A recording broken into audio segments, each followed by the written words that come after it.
What's up, everybody? Big Herc916, positivity, motivation, and I will never settle for average. You know, looking at everything that's going on right now in America, first and foremost, because I live in America, so I'm talking to the American public, sharing just some reflective points that I've been thinking about. You just had a mass shooting in Buffalo. You just had a mass shooting in Texas. How are these two incidents linked? Two 18-year-olds, one taken alive, one killed. 10 people in Buffalo, 21 people shot in Texas. Very sad. Both incidents, very sad. Adults, children. You have to wonder, what type of mentality does it take to just want to hurt innocent people? And they said that both of these people had been previously diagnosed with mental issues. I know everybody wants to jump on the guns. Guns have been around for centuries. People have hunted. Children have hunted with their parents. People have went to target ranges, and the guns do not jump off the table, from the counter, from a box, and kill. It's the person with the gun.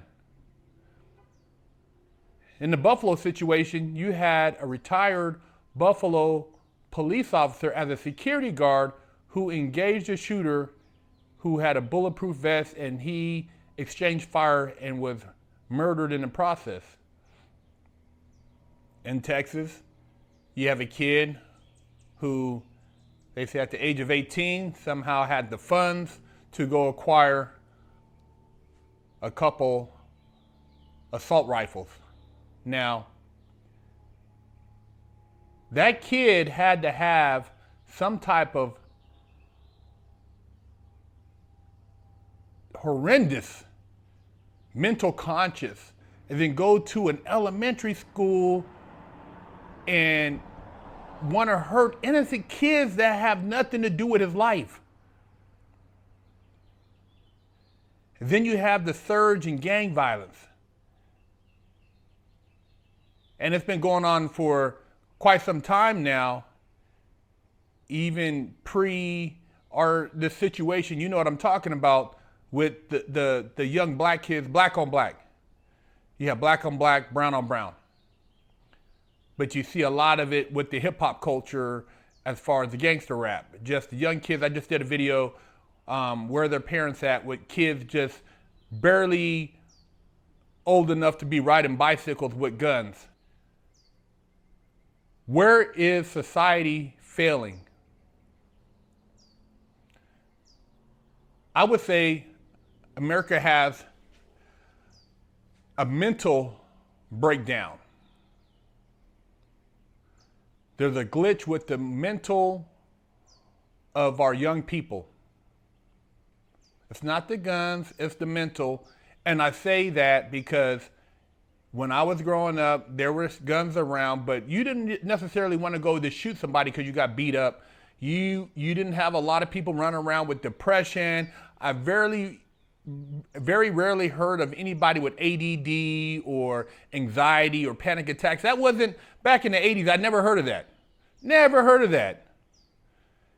Kids were outside playing, they were riding skateboards, BMXs, building ramps, building dirt tunnels, pushing, toy trucks around the yard, Tonka, you were doing things, flying kites, go-karts, mini bikes. Everybody was outside breakdancing. you spend the weekend traveling to go challenge another breakdancing crew, or going to a skate contest and going off a launch rep for hours. You are socially interactive.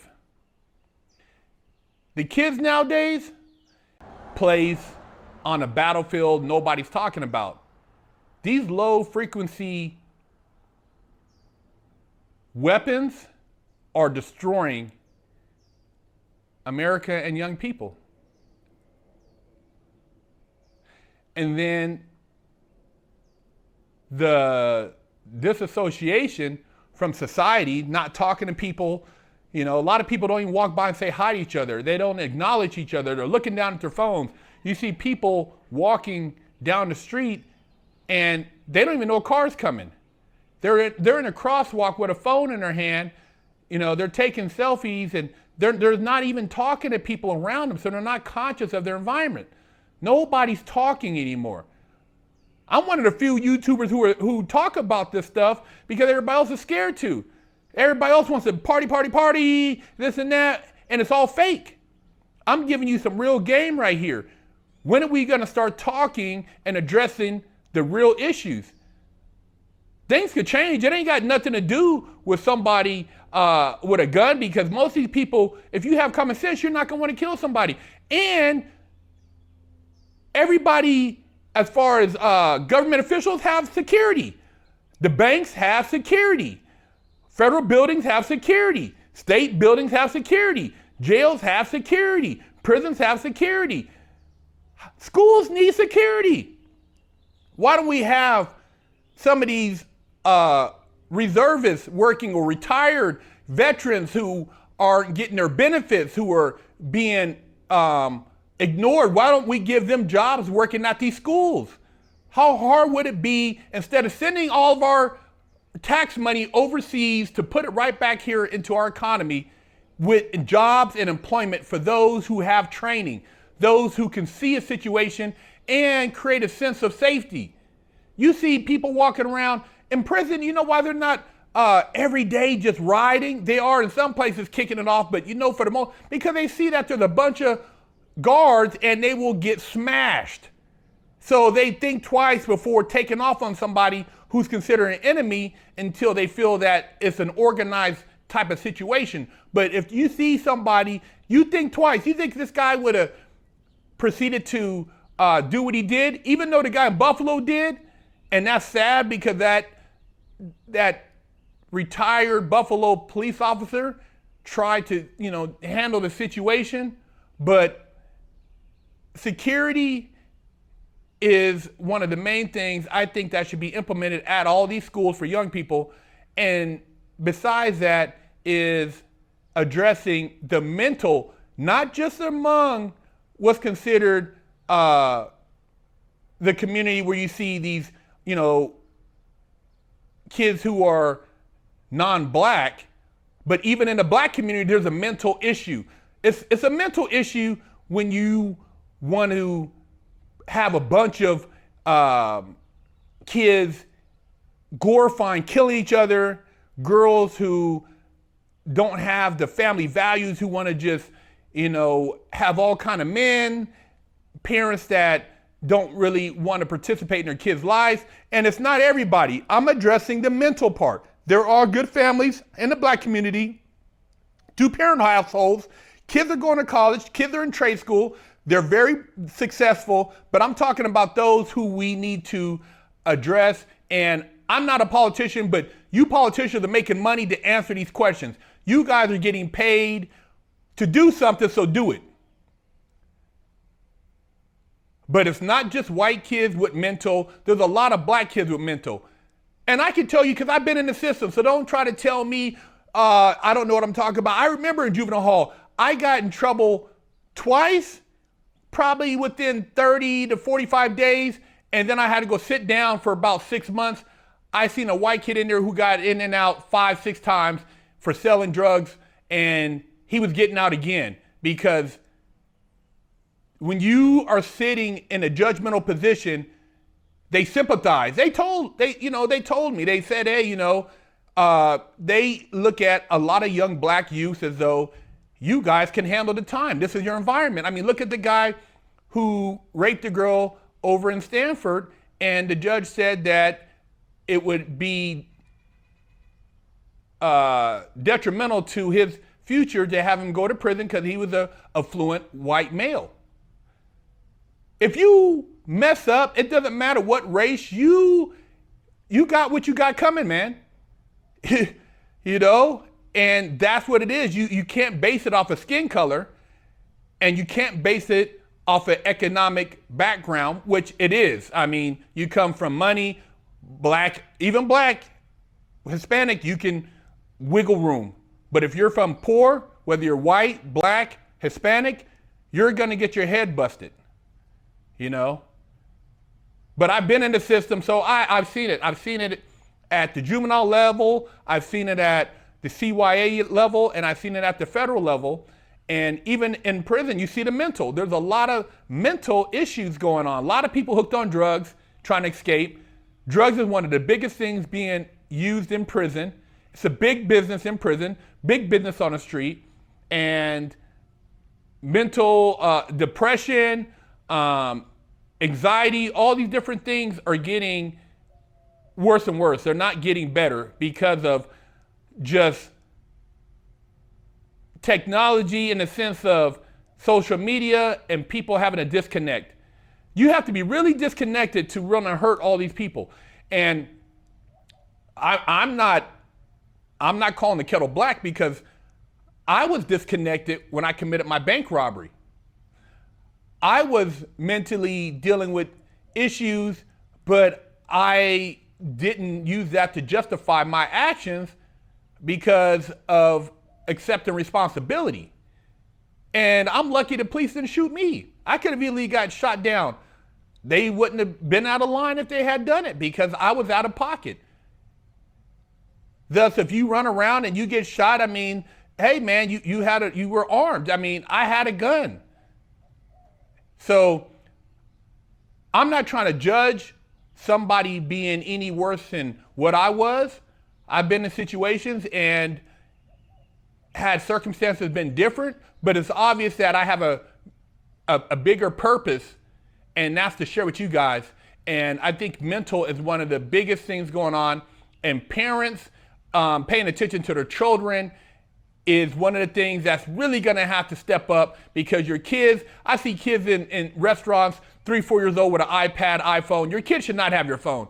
Your kid should have nothing to do with your phone until they can afford to buy one.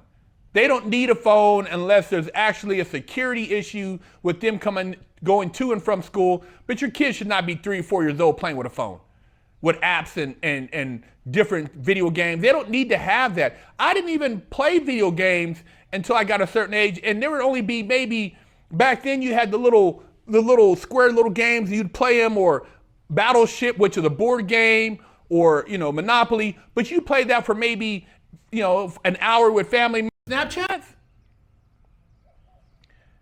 Come on, man.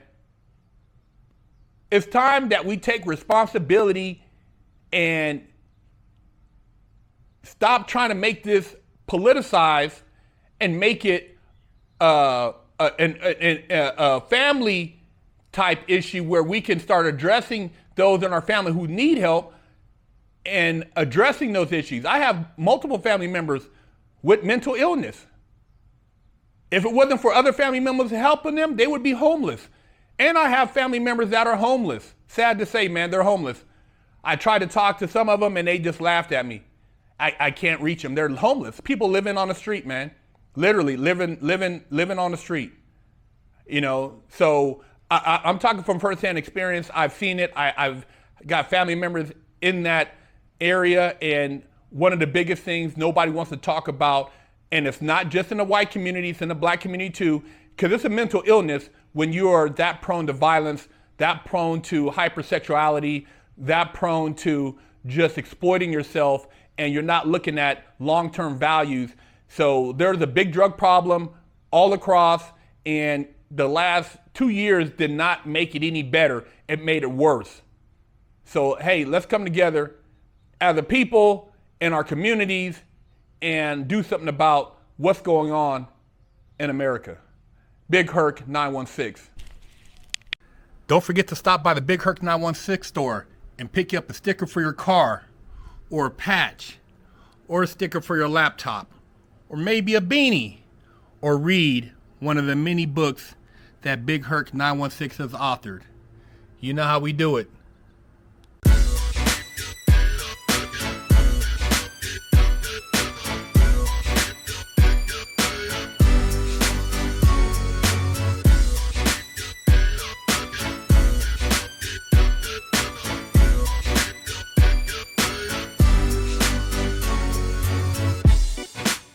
Lockdown's over. Get your yard time in. Exclusively at FreshOutSeries.com. Hello, I'm Big Herc916. Contact me for life coaching and motivational speaking.